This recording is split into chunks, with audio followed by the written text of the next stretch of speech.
Welcome to 108 news Telugu. ముందుగా bulletins లో headlines. Modi offer no చెప్పిన శరద్ పవార్. సర్జికల్ స్ట్రైక్ చేసే దమ్ము కాంగ్రెస్ కి లేదంటూ అమిత్ షా సంచలన వ్యాఖ్యలు. కాణిపాకంలో చంద్రబాబు ప్రమాణానికి సిద్ధమా, నేను నా పిల్లలతో వస్తా, వల్లభనేని వంశీమోహన్ సవాల్.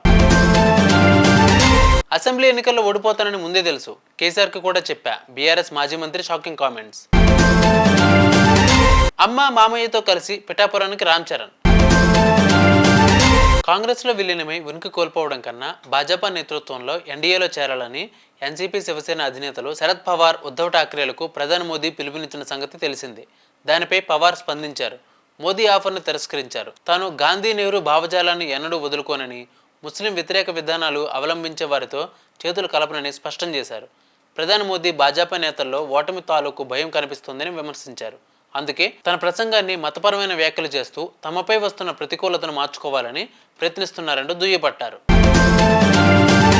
సర్జికల్ స్ట్రైక్ జరిగాయో లేదో దేవుడికే తెలియాలంటూ సీఎం రేవంత్ రెడ్డి చేసిన వ్యాఖ్యలకు బీజేపీ అగ్రనేత కేంద్ర హోంశాఖ మంత్రి అమిత్ షా స్ట్రాంగ్ కౌంటర్ ఇచ్చారు. శనివారం వికారాబాద్లో బీజేపీ నిర్వహించిన ఎన్నికల ప్రచార సభలో అమిత్ షా మాట్లాడుతూ సర్జికల్ స్ట్రైక్స్ గురించి సీఎం రేవంత్ రెడ్డి తమాషాగా మాట్లాడుతున్నారని ఫైర్ అయ్యారు. తెలంగాణ ప్రజలకు కాశ్మీర్ పని ఏంటని రేవంత్ రెడ్డి ప్రశ్నిస్తున్నారని, కానీ తెలంగాణ ప్రజలు కాశ్మీర్ కోసం ప్రాణత్యాగానికి కూడా సిద్ధపడ్డారని ఎమోషనల్ కామెంట్స్ చేశారు.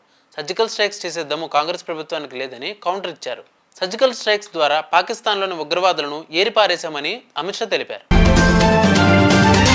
టీడీపీ అధినేత చంద్రబాబు నాయుడుకు బహిరంగ సవాల్ విసిరారు కృష్ణా జిల్లా గన్నవరం ఎమ్మెల్యే వైఎస్ఆర్ కాంగ్రెస్ పార్టీ అభ్యర్థి వల్లభనేని వంశీమోహన్. కాణిపాకం వినాయకుడి గుడిలో చంద్రబాబు ప్రమాణానికి సిద్ధమా అంటూ ఆయన ప్రశ్నించాడు. నేను నా పిల్లలతో వచ్చి ప్రమాణం చేస్తాను, మీరు వస్తారా అంటూ సవాల్ చేశారు. మరి 3 సార్లు బీఫారం ఇచ్చిన చంద్రబాబు బుల్లి సైకో, ముసలి సైకో అవుతాడా అంటూ సెటైర్లు వేశారు. అనవసర వ్యక్తిగత వ్యాఖ్యలు చేయడం ఎప్పటికైనా చంద్రబాబు మానుకోవాలంటూ ఆయన తెలిపారు. నేను అవినీతిపరుడని చంద్రబాబు అంటున్నాడు, కాణిపాకం వినాయకుడి గుడిలో చంద్రబాబు ప్రమాణానికి సిద్ధమా అంటూ ఓపెన్ ఛాలెంజ్ చేశారు వల్లభనేని వంశీ. అసెంబ్లీ ఎన్నికల్లో ఓటమిపై బీఆర్ఎస్ సీనియర్ నేత మాజీ మంత్రి ఎర్రబెల్లి దయాకర్ రావు ఇంట్రెస్టింగ్ కామెంట్స్ చేశారు. శనివారం ఆయన మీడియాతో మాట్లాడుతూ అసెంబ్లీ ఎన్నికల్లో ఓడిపోతానని నాకు ముందే తెలుసని, అందుకే ఎన్నికలకు 3 నెలల ముందే తన సీటు మార్చాలని కేసీఆర్ కోరానని ఆసక్తికర వ్యాఖ్యలు చేశారు. అసెంబ్లీ ఎన్నికల్లో బీఆర్ఎస్ 40 సీట్లు మాత్రమే గెలుస్తోందని కేసీఆర్కు చెప్పానని, మరో 20 స్థానాల్లో సిట్టింగులను మార్చాలని ముందే సూచించారని ఆయన అన్నారు. ఇందులో భాగంగానే తన స్థానం కూడా మార్చాలని కోరారు. ప్రజల అభిప్రాయం తనకు తెలుసని, వరంగల్లో బీఆర్ఎస్ ఎంపీ అభ్యర్థి సుధీర్ కుమార్ 50,000 ఓట్ల మెజారిటీతో గెలుస్తారని జోసెన్ చెప్పారు. గ్లోబల్ స్టార్ రామ్ చరణ్ పిఠాపురం వెళ్తున్నారు. తన తల్లి సురేఖ, మామయ్య అల్లు అరవింద్తో కలిసి పిఠాపురం బయలుదేరారు. ఇక పిఠాపురంలోని కుక్కుటేశ్వర స్వామి ఆలయాన్ని సందర్శించనున్నారు రామ్ చరణ్. ఆంధ్రప్రదేశ్ సార్వత్రిక ఎన్నికల్లో తన బాబాయ్ జనసేన అధినేత పవన్ కళ్యాణ్ పిఠాపురం నుంచి బరిలోకి దిగిన విషయం అందరికీ తెలిసిందే.